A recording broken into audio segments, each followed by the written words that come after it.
ಇವತ್ತು ನಮ್ಮ ಪಯಣ ಯಮಹಾ ರೇಸ್ ಎಡ್ ಜೊತೆ. ಆ್ಯಕ್ಚುಲಿ ಬೈಕ್ ಅದೇ ಥ್ರಾಟಲ್ ಬಾಡಿ ಕ್ಲೀನಿಂಗಿಗೆ ಕೊಟ್ಟಿದ್ದೆ, ಇನ್ಸ್ಟಾಗ್ರಾಮಲ್ಲಿ ಫಾಲೋ ಮಾಡ್ತಿದ್ರೆ ಗೊತ್ತಾಗಿರುತ್ತೆ. ಹಾಗೆ ಸರಿಯಾಗಿದೆ ಏನು ಕತೆ ನೋಡ್ಕೊಂಬರೋಣ. 5 ದಿನ ಆಯಿತು ಗುರು, ಹಿಂಸೆ ಆಯ್ತಿದೆ. ಬೈಕ್ ಇಲ್ಲದೆ ತಲೆ ಕೆಟ್ಟೋದಂಗೆ ಆಗ್ಬಿಟ್ಟಿದೆ ನಂಗೆ. ಸುಮಾರು ದಿನ ಆಯ್ತಲ್ಲ ಸ್ಟಾರ್ಟ್ ಮಾಡೋದೆ. ಸೊ ಫೈನಲಿ ನನಗೆ ಆ್ಯಕ್ಚುಲಿ ಸುಮಾರು ಟೈಮಿಂದ ಒಂದು ಆಸೆ ಇತ್ತು ಸ್ಕೂಟ್ರಲ್ಲಿ ಬ್ಲಾಗ್ ಮಾಡಬೇಕು ಅಂತ. ಇವತ್ತು ಮಾಡ್ತಾಯಿದ್ದೀನಿ, ಆದರೆ ಯಾಕೋ ಮಳೆ ಉಜ್ಜಾಡೋ ಪ್ರೋಗ್ರಾಮಲ್ಲಿದೆ. ನನ್ನ ಸುಮ್ಮನೆ ಮನೇಲಿ ಕೂತಿರ್ತಿದ್ರು ಆಯ್ತಿತ್ತು, ಬಟ್ ನಮಗೆ ಬೈಕ್ ಬೇಕೇ ಬೇಕಲ್ಲ. ಬೈಕ್ ಇಲ್ಲ ಅಂದರೆ ಅದಂಗೆ ಫೀಲ್ ಆಯ್ತಿರ್ತದೆ. ಸೊ ಕುಟೋಣ ಗುರು, ಇದು ಹಿಂಸೆ ಮಾಡ್ತಾಯಿದೆ. ಈಗ ಇಷ್ಟೊತ್ತು ಮನೇಲಿ ಕೂತಿದ್ದೆ, ಒಂದು ಹನಿ ಇತ್ತಿಲ್ಲ. ಮನೆ ಹೊರಗೆ ದಾಡ್ದೆ ಸ್ಟಾರ್ಟ್ ಆಗ್ಬಿಡುತ್ತೆ. ಒಂದು ಸಲ ಬಿದ್ದ ಮೇಲೆ ತಲೆ ಬಿಸಿ ಆಗುತ್ತೆ ಗುರು ಓಡಿಸೋಕ್ಕೆ. ನಾನು ಬೇರೆ ವೆಯ್ಟ್ ಇರೋದಲ್ಲ, ಸಡನ್ನಾಗಿ ಫ್ರಂಟ್ ಬ್ರೇಕ್ ಎಲ್ಲ ಹಾಕೊಂಬಿಟ್ರೆ ಮಗ್ಚ್ಕೊಳ್ಳೋದೆ. ಆವಾಗ ಬಿದ್ದಾಗಂತೂ ಅಪ್ಪ ಸರಿ ಬಿದ್ದಿದೆ. ಕಾಲು ಜಾಯಿಂಟ್ ಒಳಗಡೆ ಮೂಳೆ ಕಲ್ಲು ನುಗ್ಗೋಗ್ಬಿಟ್ಟಿತ್ತು. ಬಾಯ್ ಹತ್ರ ಚೂರು ಕೂಡ ಮೈಲೇಜ್ ಅಂತೂ ಇಲ್ಲ. ಅರ್ಧ ಟ್ಯಾಂಕ್ ಇದ್ದಿದ್ದು ಆಲ್ರೆಡಿ ಕಾಲು ಭಾಗಕ್ಕೆ ಬಂದು ಇಳಿದಿದೆ ಈಗ. ಆ್ಯಂಡ್ ವೆಲ್ಕಮ್ ಟು ಅದೇ ಟಿಪಿಕಲ್ ಫಾರೆಸ್ಟು. ಎಲ್ಲರಿಗೂ ನಮಸ್ಕಾರ. ನೀವು ನೋಡ್ತಾ ಇದ್ದೀರಾ Mokshit Nanjappa blogs on this scooter ಅಂತ ಹೇಳ್ತಾ ನಾವು ಹೋಗ್ತಾ ಇದ್ದೀವಿ ಕುಶಾಲನಗರಕ್ಕೆ.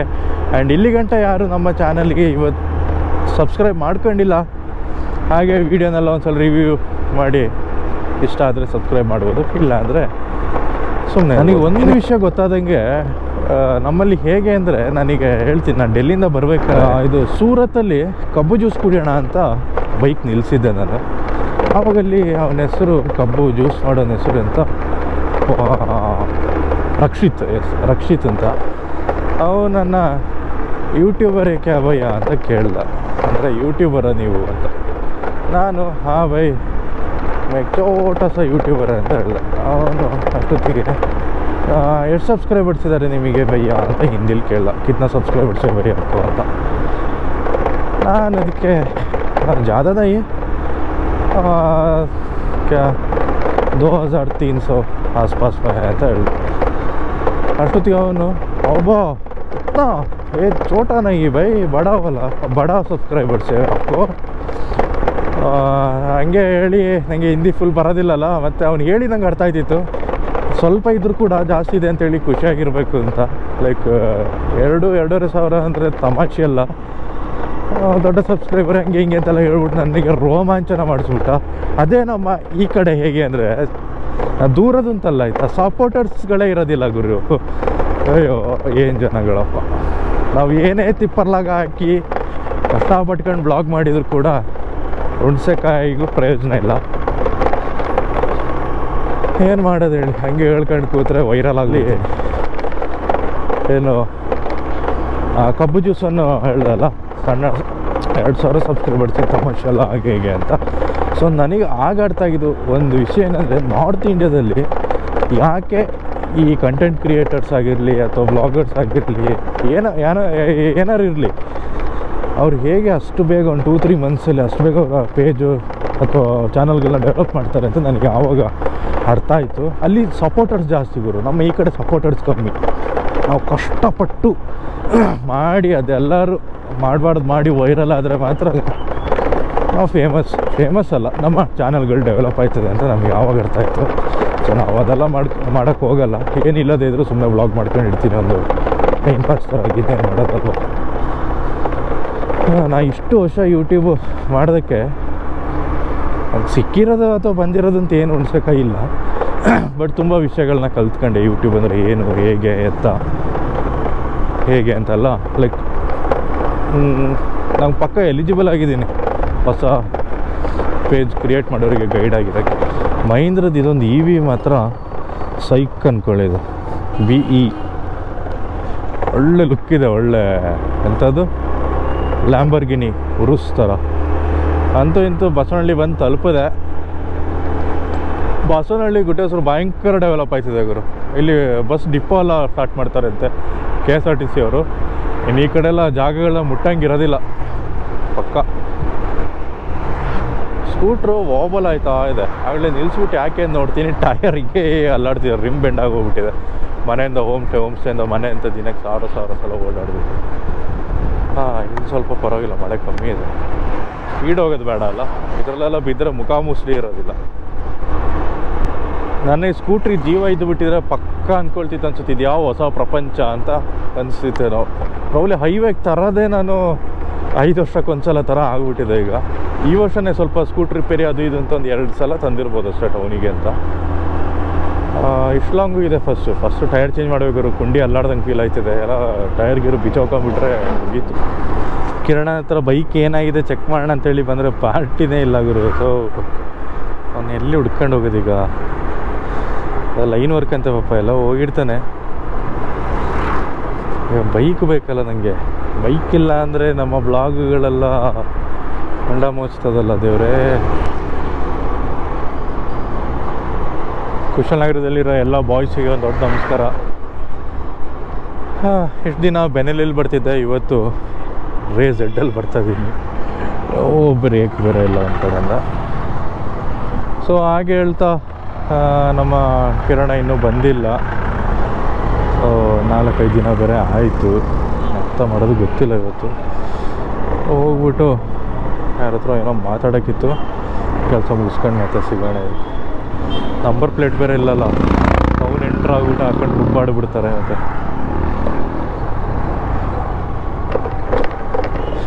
ಇಲ್ಲಿ ರೆಸ್ಟೋರೆಂಟ್ ಬೇರೆ ಇದೆ, ಮೆರಿಡಿಯನ್. ನಾನು ಇವತ್ತೇ ನೋಡ್ತಿರೋದು.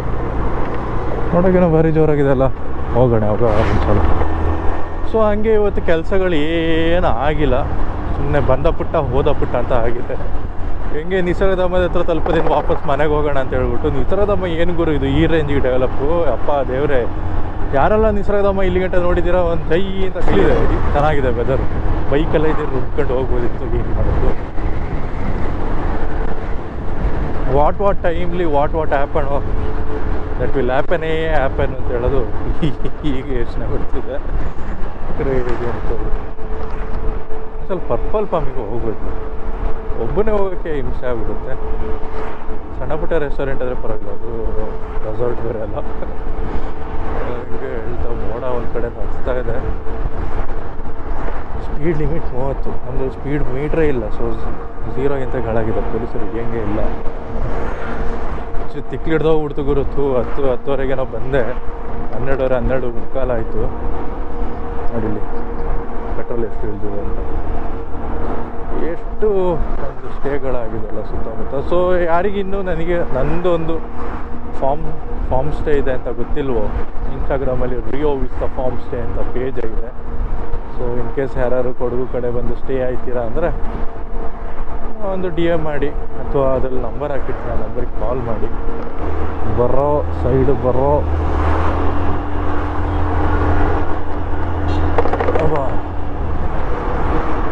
ನಮ್ಮ ಮುಂದಿನ ಪಟ್ಟಣ ನಗರ ಆಗಿಬಿಟ್ಟಿದೆ. ವಿಡಿಯೋಸು ಏನು ಲಿಟ್ರಲಿ 1-2 ಮೀಟ್ ಶಾಪ್ಗಳು, ಇಲ್ಲೊಂದು ನಾಗರ ಅಂಗಡಿ, 2 ಬಾರು, ಮತ್ತಲ್ಲೊಂದು 2 ದಿನಸಿ ಅಂಗಡಿಗಳು ಇದ್ದು. ಈಗ ನೋಡಿದರೆ ಲಿಟ್ರಲಿ ಶೋರೂಮ್ಗಳೊಂದು ಇಲ್ಲ ಅಷ್ಟೇ ಅನಿಸುತ್ತೆ ಮೋಸ್ಟ್ಲಿ ಇಲ್ಲಿ. ಅಂದರೆ ವೆಹಿಕಲ್ ಶೋರೂಮ್ಗಳು ಆಲ್ಮೋಸ್ಟ್ ಎಲ್ಲ ಬಂದಾಯಿತು. ಆಗಲಿ ಡೆವಲಪ್ ಆಗಲಿ. 12 ಬೇರೆ ಇದ್ದಾರೆ. ಏನು ಕಮ್ಮಿ ಇಲ್ಲ. ದೊಡ್ಡ ಗಾಡಿ ಇದೆ. ಹಾಗೆ ರೀಲ್ ನೋಡ್ತೀವಿ. ಯಾರ್ದು ಅಂತ ಗೊತ್ತಿಲ್ಲ, ಬಟ್ ಒಂದ್ಸಲ ಬೆಂಗಳೂರಲ್ಲೆಲ್ಲ K12 ಲ್ಯಾಂಬರ್ಗಿನಿ ಓಡಾಡ್ತಿದೆ. Ultimate proud of you bro. ಯಾರಂತ ಗೊತ್ತಿಲ್ಲ, ಬಟ್ ಪ್ರೌಡ್ ಆಫ್ ಯು. ಇದೆರಡು ಮನೆ ಆ್ಯಕ್ಚುಲಿ SLN ಗೊತ್ತಲ್ಲ, ಗೊತ್ತಿಲ್ಲ ಅಂದರೆ ಅದೇ ಲೆವಿಸ್ಟಾ ಕಾಫಿ ಇದೆಲ್ಲ, ಅವ್ರದ್ದು ಮನೆಗಳು. ನಾವಿನ್ನು ನಮ್ಮ ಕಾಡಿಗೆ ನುಗ್ಗೋಣ. Back to stone age. ಶಿಲಾಯುಗಕ್ಕೆ ಸುಸ್ವಾಗತ. ನಮ್ಮ ನೆಚ್ಚಿನ ನಾಯಕ ಅಂತ ಹೇಳಿಬಿಟ್ಟು ಎಲೆಕ್ಷನ್ ಅಲ್ಲ ವೋಟಿಂಗಿಗೆ ಹೋಗಿ ಎಲೆಕ್ಷನಲ್ಲಿ ಪಾರ್ಟಿಸಿಪೇಟ್ ಮಾಡಿ ಒಬ್ಬರಿಗೆ ವೋಟ್ ಹಾಕ್ತೀವಿ ನೋಡಿ, ಆವಾಗ ನಾವು ಪಕ್ಷ ಆಳು ಮುಳ್ಳೆಲ್ಲ ಬಿಟ್ಟಾಗಿ ಸಾಯಿಲ್ಲ. ಜನರಿಗೆ ಇವ್ರು ಏನು ಮಾಡ್ತಾರೆ ಅಂತ ಹೇಳಿದ್ರೆ ನಾವು ತುಂಬ ಯೋಚನೆ ಮಾಡಬೇಕಾಗುತ್ತೆ. ಯಾಕಂದರೆ ನಾವು ಸಂಪಾದನೆ ಮಾಡೋ ಒಂದೊಂದು ರೂಪಾಯಿ ಕೂಡ ಟ್ಯಾಕ್ಸ್ ಆಗಿ ನಮ್ಮ ದೇಶಕ್ಕೆ ನಾವು ಕೊಡ್ತಾ ಇದ್ದೀವಿ. ಅಂಥ ಟೈಮಲ್ಲಿ ನಮ್ಮ ರಸ್ತೆಗಳು ಅಥವಾ ರೋಡ್ಗಳು ಎಷ್ಟು ಚೆನ್ನಾಗಿರ್ಬೇಕು ಹೇಳಿ.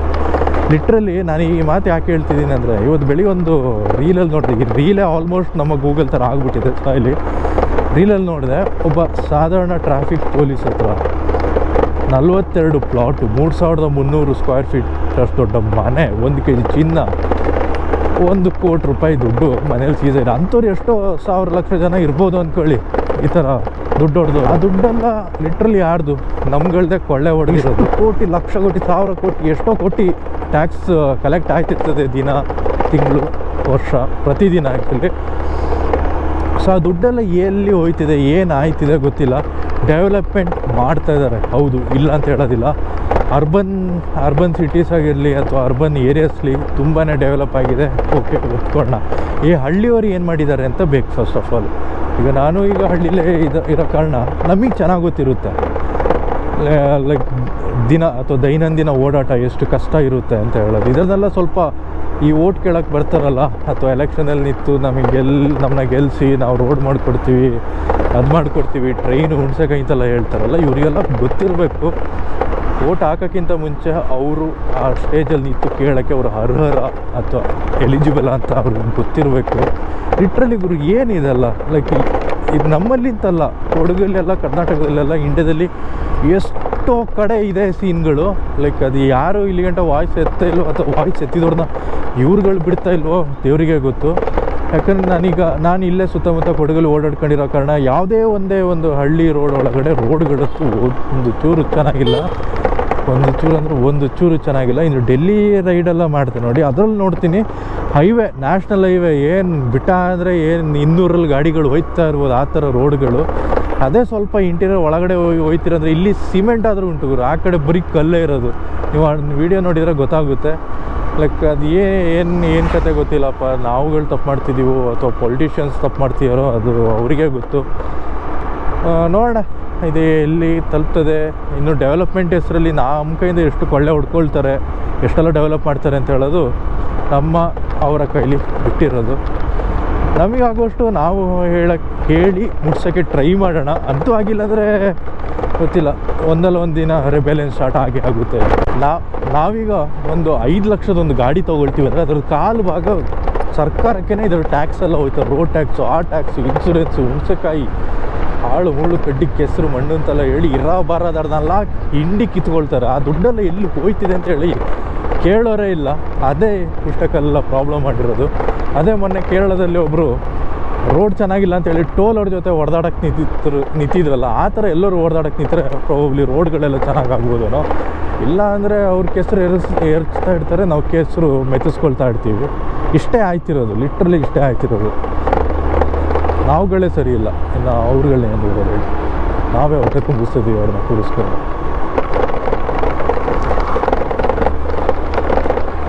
ನಾನು ಆ್ಯಕ್ಚುಲಿ ಇಂಡಿವಿಜುವಲಾಗಿ ಇವರು ಅಂತೇನು ಹೇಳ್ತಿಲ್ಲ, ಯಾರು ಕೆಲಸ ಮಾಡ್ತಾ ಇಲ್ವೋ ಅವರಿಗೆ ಸ್ಪೆಸಿಫಿಕ್ಕಾಗಿ ನಾನು ಹೇಳ್ತಿರೋದು.